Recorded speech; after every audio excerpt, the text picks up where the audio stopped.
Hello everybody. Welcome to Mamta Vedi classes. Today we will read chapter 22. The name of chapter is The Happy Prince and it is written by Oscar Wilde. So what writer says about this chapter, we will read. The Happy Prince was a beautiful statue and he was covered with gold. He had sapphires for eyes and a ruby in his sword. Why did he want to part with all the gold that he had and his precious stones?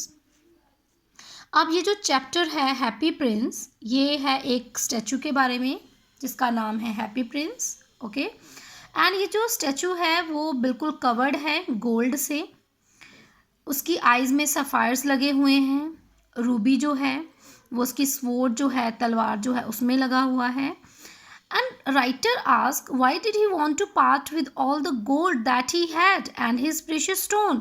अब writer कहते हैं कि ये जो statue है वो उसके पास जो गोल्ड है, जो प्रेशियस स्टोन्स हैं, वो क्यों बांट देता है ना, वो क्यों चाहता है कि वो सब कुछ बांट दे. So we will read the chapter and know about the story. Okay, so let's start to read. High above the city, on a tall column, stood the statue of Happy Prince. अब story start होती है. ठीक है, एक scene create किया गया है कि एक हाई जो प्लेस है ना, जो एक स्तंभ है, कॉलम होता है स्तंभ, पिलर. तो एक हाई पिलर है, उस पर एक स्टैचू है हैप्पी प्रिंस का, जो कि सिटी के सबसे ऊंचा जो जगह है वहाँ पर बनाया गया है. And he was gilded all over with thin leaves of fine gold. For eyes he had two bright sapphires, and a large red ruby glowed on his forehead hilt. अगर हम बात करें स्टैचू की, तो वो जो स्टैचू है वो जो थिन गोल्ड लीव है ना, सोने की जो पतली पतली पत्तियां हैं, उससे उसको बिल्कुल सजाया गया है, कवर किया गया है. और जो स्टैचू की आइज़ हैं उसमें ब्राइट सेफायर्स जो माणिक हैं वो लगाए गए हैं. और जो तलवार उस स्टैचू ने पकड़ी हुई है, you can see here a sword. तो ये जो स्वॉर्ड है उसकी जो हिल्ट है जहाँ से उसको पकड़ते हैं, है ना, तो वहाँ पर एक रूबी लगा हुआ है जो ग्लो कर रहा है. And then one night there flew over the city a little swallow. अब स्वेलो होता है एक बर्ड, ठीक है, जिसको हम बोलते हैं अबाबिल. तो ये ऐसे बर्ड्स होते हैं जो माइग्रेटरी बर्ड्स की कैटेगरी में आते हैं. जब मौसम ठंडा हो जाता है तो ये उस प्लेस को वहाँ से छोड़कर जो वार्म प्लेसेस हैं वहाँ पे चले जाते हैं, एक झुंड बनाकर. आपने देखे होंगे स्काई में जो बर्ड्स झुंडों में चलते हैं. तो एक नाइट में क्या होता है, उस सिटी के ऊपर एक लिटिल स्वेलो जो है वो उड़ता हुआ आता है. His friends had gone away to Egypt 6 weeks before, but he had stayed behind. Then he decided to go to Egypt too. अब देखिए यहाँ पे बोला गया है कि उसके जो फ्रेंड्स हैं, स्वेलो के, अबाबिल के जो फ्रेंड्स हैं, वो इजिप्ट 6 वीक पहले जा चुके हैं, लेकिन वो पीछे रह गया. इसलिए उसने डिसाइड किया कि वो भी इजिप्ट जाएगा. ठीक है, इजिप्ट क्या है, जगह का नाम है जिसको मिस्र बोला जाता है. All day long he flew and at night time he arrived at the city. अब सारा दिन उड़ने के बाद रात को वो उस सिटी में पहुंचता है जहां पर हैप्पी प्रिंस का स्टैचू जो है वो बनाया गया है. Where shall I put up? He said. I hope the town has made preparations. अब यहाँ पर जब अबाबिल उस सिटी में पहुँच जाता है तो वो अपने आप से कहता है कि मैं कहाँ पर उतरूँ, कहाँ पर रुकूँ. आई होप, मुझे पूरी उम्मीद है कि जो टाउन है उसने सारी प्रिपरेशंस कर रखी होंगी, मतलब मेरे आने की तैयारी कर ली होगी. Then he saw the statue on the tall column. और उसके बाद फिर उसकी नज़र पड़ती है उस स्टैचू के ऊपर जो एक पिलर के ऊपर सिचुएटेड है सिटी में. I will put up there, he cried. वो चिल्लाता है कि हाँ मैं यहाँ पर उतरूँगा. It is a fine position with plenty of fresh air. क्योंकि अब ये जो स्टैचू है वो पिलर के ऊपर है, हाई प्लेस पे है, तो वहाँ पर फ्रेश एयर भी है. तो वो अपने आप से कहता है कि ये तो बड़ी फाइन पोजीशन है, यहाँ पे प्लेंटी ऑफ बहुत ज़्यादा फ्रेश एयर है. सो ही अलाइटेड, अलाइटेड होता है गेट डाउन, नीचे आना, ठीक है। तो वो क्या करता है, अलाइटेड जस्ट, तो वो नीचे उतरता है। Between the feet of happy Prince, अब वो जो हैप्पी प्रिंस के फीट हैं, है ना, तो उनके बीच वो उतर आता है, नीचे आ जाता है। I have a golden bedroom, he said softly to himself as he looked round and he prepare to go to sleep. अब क्योंकि वो जो स्टैचू है वो बिल्कुल कवर्ड है गोल्ड से, तो वो अपने आप से कहता है कि आई हैव अ गोल्डन बेडरूम, मेरे पास तो बिल्कुल गोल्ड का बेडरूम है। ही लुक्ड राउंड, वो अपने आसपास देखकर बोलता है, and he prepare to go to sleep, और वो सोने के लिए तैयार हो जाता है। But just as he was putting his head under his wing, a large drop of water fell on him. लेकिन जैसे ही वो अपना जो हेड है ना, तो वो अपने विंग्स के अंडर रखता है, विंग्स के अंदर रखकर सोने की कोशिश करता है या सोने जा रहा होता है, तो एक बड़ी सी वाटर की जो ड्रॉप है उसके ऊपर गिरती है। What a curious thing, he cried, वो चिल्लाता है, कितनी अजीब बात है। There is not a single cloud in the sky, the stars are quite clear and bright, and yet it is raining. वो कहता है कि अभी क्लाउड जो स्काई में एक क्लाउड भी नहीं है, स्टार भी बिल्कुल क्लियर है, नज़र आ रहे हैं, स्काई बिल्कुल ब्राइट है, and yet it is raining, उसके बावजूद भी बारिश हो रही है। देन अनदर ड्रॉप फेल, फिर उसके ऊपर एक और बूंद पानी की गिरती है। What is the use of a statue if it can't keep the rain off, he said. अब वो अपने आप से कहता है कि अगर ये स्टैचू पानी को रोक नहीं सकता तो उसका क्या यूज़ है, इसका तो कोई भी यूज़ नहीं मेरे लिए। I must look for a good chimney pot and he determined to fly away. अब वो इतना सोचकर उड़ने के लिए तैयार होता है, डिटरमाइन मीन्स इरादा बना लेता है। I must look for a good chimney pot, अब वो कहता है कि मुझे चिमनी पॉट, मतलब चिमनी होती है ना जैसे धुआं निकलता है ना, तो वो वार्म प्लेस होता है, तो वो कहता है कि मुझे कुछ चिमनी पॉट जो है वो ढूंढना पड़ेगा अपने लिए। But before he had open his wings a third drop fell and he looked up and saw, ah what did he C.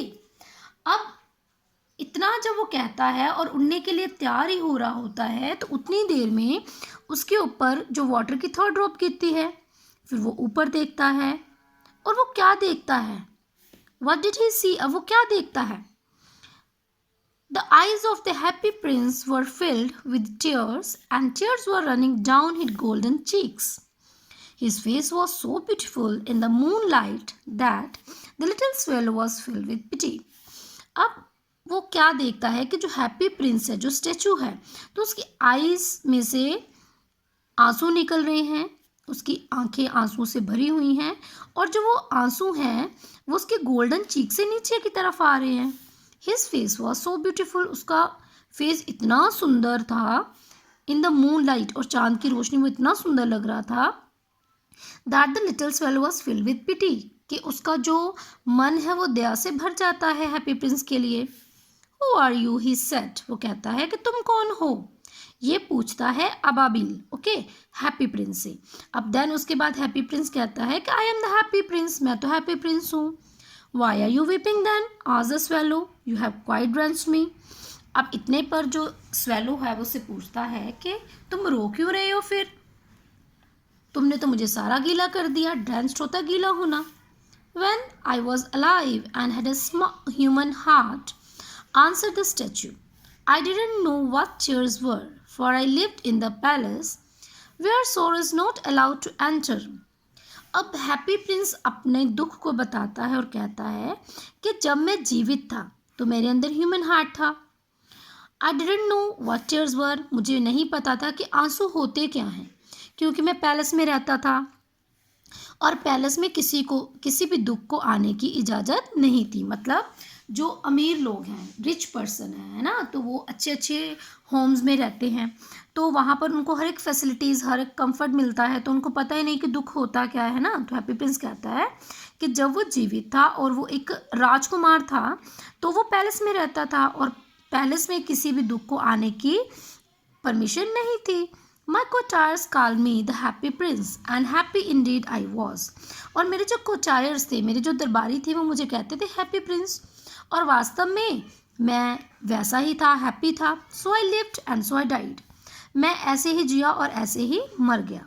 And now that I am dead, They have set me up here so high that I can see the ugliness and all the misery of my city. And thought, my head is made of lead, yet I cannot choose but weep. अब happy Prince कहता है कि अब तो मैं मर चुका हूँ, है ना, और इन्होंने मेरा जो स्टैचू है वो इतनी ऊंचाई पर लगा दिया है कि यहाँ से मैं पूरी सिटी की जितनी भी अगलीनेस है, जितनी भी बुराइयाँ हैं या जितना भी दुख है ना, वो देख सकता हूँ। माइसी होता है दुख या पीड़ा। And though my heart is made up of lead, यद्यपि मेरा जो दिल है वो लेड से बना। लेड होता है सीसा, जो कि एक हार्ड है ना, हार्ड मेटल होता है। Yet I cannot choose but weep, इसलिए मैं दुख देख तो सकता हूँ, है ना, लेकिन रो नहीं सकता। महसूस करता हूँ उस चीज़ को, लेकिन मैं रो नहीं सकता हूँ। What is he not solid gold, said the swallow to himself. अब स्वेलो अपने आप को कहता है कि क्या इसका जो दिल है वो सोने का नहीं बना हुआ। He was too polite to make any personal remark, वो इतना पोलाइट था स्वेलो कि कोई भी वो पर्सनल रिमार्क नहीं करना चाहता था हैप्पी प्रिंस पर। Far away, continued the statue in a low musical voice, far away in a little street, there is a poor house. One of the windows is open, and through it I can see a woman seated at a table.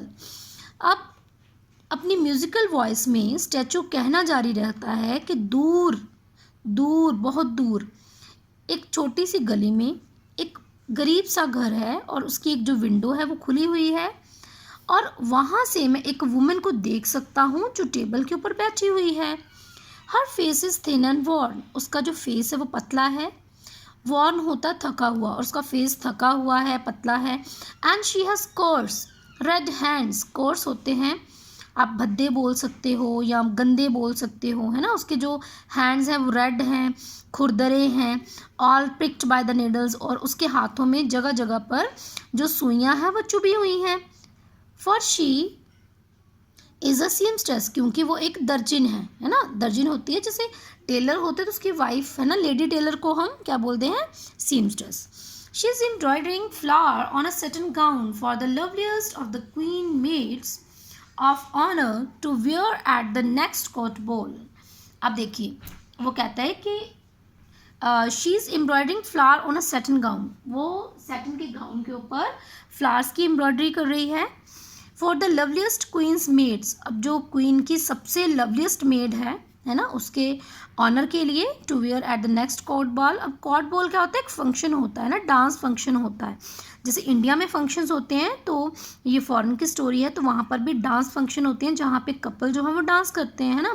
तो court ball में उसने उस dress को पहनना है। In a bed in the corner of the room her little boy is lying ill, और उस room के कॉर्नर में, है ना, तो उसका एक जो छोटा सा बेटा है वो लेटा हुआ है जो कि बीमार है। He has fever and is asking his mother to give him some oranges. अब उसके बेटे को फीवर है और वो अपनी माँ को कह रहा है कि वो उसे ऑरेंजेस दे खाने के लिए। His mother has nothing to give him but river water, so he is crying. अब उसकी माँ के पास उसे देने के लिए कुछ भी नहीं है सिवाय नदी के पानी के, ठीक है, रिवर वाटर होता है नदी का पानी। सो ही इज़ क्राइंग, इसलिए वो बच्चा रो रहा है। Swallow swallow little swallow, will you not bring her the Ruby out of my sword hilt? My feet are fastened to the pedestal and I cannot move. अब जो हैप्पी प्रिंस है वो swallow से कहता है कि अबाबिल अबाबिल, छोटे अबाबिल, क्या तुम मेरे स्वॉर्ड हिल्स से जो रूबी है उसको नहीं निकाल सकते हो? क्या तुम उसे नहीं दे सकते हो? क्योंकि मेरे जो फीट हैं वो फेस्टन होते बंधे हुए हैं इस पेडस्टल से। पेडस्टल होती है जैसे एक पीढ़ी या चौकी जिसको बोल सकते हो ना, रेस्ड प्लेटफॉर्म जो होता है, उसके साथ बंधे हुए हैं। एंड आई कैनॉट मूव, इसलिए मैं हिल नहीं सकता हूँ। I am waited for in Egypt, said the swallow. अब इतने बार स्वेलो कहता है कि मेरा तो इजिप्ट में इंतज़ार हो रहा है। My friends are flying up and down the Nile and talking to the large lotus flowers, soon they will go to sleep. वो कहता है कि मेरे फ्रेंड जो हैं वो तो जो नाइल रिवर है तो उसके ऊपर उड़ रहे होंगे इधर उधर, ठीक है। And talking to the large lotus flower, और वो बातें भी कर रहे होंगे बड़े बड़े जो लोटस फ्लावर हैं उनके ऊपर बैठकर। Soon they will go to sleep, और जल्दी ही वो सोने चले जाएंगे। द प्रिंस आज the swallow, swallow to stay with him for one night and be his messenger. Messenger होता है संदेशवाहक, a person who gives message. Okay, तो जो प्रिंस उसको कहता है कि क्या तुम मेरे साथ एक दिन नहीं रह सकते हो, क्या एक दिन के लिए मेरे मैसेंजर नहीं बन सकते हो। The boy is so thirsty, क्योंकि बच्चा बहुत ही ज़्यादा थर्स्टी है। And the mother so sad, और उसकी माँ बहुत ही उदास है, ही सैड। ये सब बातें प्रिंस कहता है स्वेलो को। ओके स्टूडेंट्स, आज हम इतना ही पढ़ेंगे। नेक्स्ट चैप्टर हम नेक्स्ट वीडियो में रीड करेंगे। Till then take care, bye bye.